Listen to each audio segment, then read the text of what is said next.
نکلی وہ پاس کر لیا وہ انشاءاللہ میٹرک بھی پاس کرے گا. لیکن جو پہلی میں ہی اٹکا ہوا ہے میں تو نہیں مانتا یا میں نہیں کرتا. تو بیٹا بات یہ ہے کہ ابھی خربوزہ بنا نہیں, کیونکہ خربوزے کو دیکھ کے خربوزہ رنگ پکڑے گا, ایسا ہو ہی نہیں سکتا. اور اللہ اکبر ہمارے ساتھ جو بیٹھے ہوئے ہیں یہ کیسے ہو گئے یار, ایک ہی جیسے نظر آ رہے ہیں سارے, ایک ٹوپی ایک کپڑا ایک ہی. اب یہ ٹوپی اور کپڑا بنا ہے ابھی, یہ اب کیا ہو رہا ہے, الفاظ بنائے جا رہے ہیں, کہانی اور آگے بڑھے گی. پھر دل بنتا ہے یار, دل کے اندر یہ بات کیوں آئی؟ اب دل کے اندر بات آ رہی ہے تو انسان کسی سے معافی مانگے گا؟ یار حضرت معاف فرما دیجیے میرے دل میں یہ بات آ رہی ہے. کیسی حماقت والی بات ہے یار, تمہارے دل میں بات آ رہی ہے معافی مجھ سے کیوں مانگ, لیکن تمہیں اس بات کا احساس ہو گیا یار یہ دل میں جو بات آ رہی ہے یہ بھی میری بدعمالی اور شیطان کا بہکاوا ہے. یا اللہ مجھے معاف فرما دیجئے, مجھے توفیق عطا فرمائیے. بات سمجھ میں آ گئی؟ لیکن ابھی تو یہی سمجھ میں نہیں آ رہی بات جو ظاہر ہے. یار یہ ظاہر تمہیں سمجھ میں نہیں آ رہا تو باطن کیسے سمجھ میں آئے گا؟ کیونکہ باطن کی نزاکتیں تو کچھ اور ہیں. یہ حضرت والاؤں سب سے میں یہ کہہ رہا ہوں, اصل میں مقصد یہ کہ پہلے تو یہاں سے شروع ہونا ہے. خربوزے کو دیکھ کر خربوزہ رنگ پکڑے گا, اگر وہ خربوزہ ہو گیا. یہ ہو ہی نہیں سکتا کہ خربوزہ ہو اور رنگ نہ پکڑے.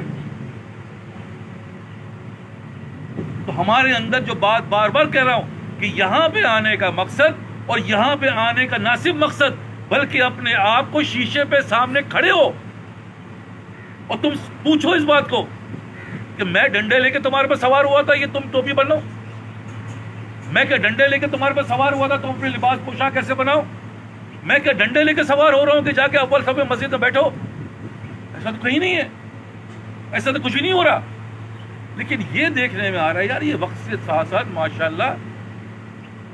اور ہمارے والد اکثر فرماتے تھے ارے بھائی گرو گڑ ہو گئے اور چیلا جو تھے وہ چینی بن گئے. یہ تو ہم سے بھی آگے نکل گئے بھائی, یہ تو ہم سے بھی آگے نکل گئے. یہ کون نکال رہا ہے؟ جیسے کہا جاتا ہے کٹوروں پہ کٹورا, بیٹا باپ سے بھی گورا. استاد تو وہ جو ہے وہ تو کہیں اپنے اسکول اور کالج اور گھر میں پڑھا, لیکن شاگرد تو پرائم منسٹر بن گیا, اور شاگرد تو فلاں جگہ کا انجینئر بن گیا, استاد تو نہیں بنا انجینئر. لیکن بات یہ ہے کہ یہی استاد نے اس کو سکھایا, وہ اثر پڑا,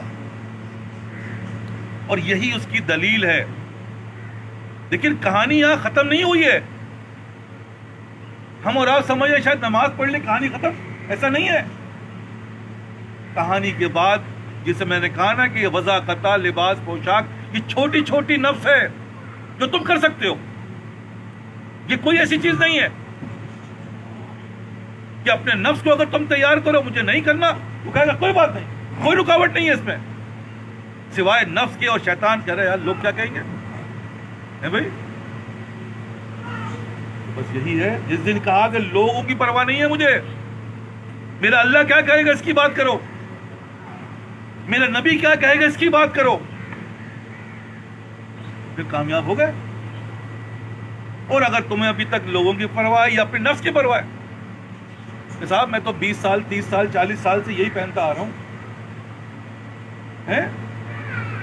اب کیسے بدلوں؟ یہی میں عرض کر رہا ہوں, خدا جب حسن دے گا نزاکت آئے گی. کوئی ضرورت نہیں ہے تمہارے اوپر ڈنڈا چلانے کی, تم خود کرو گے,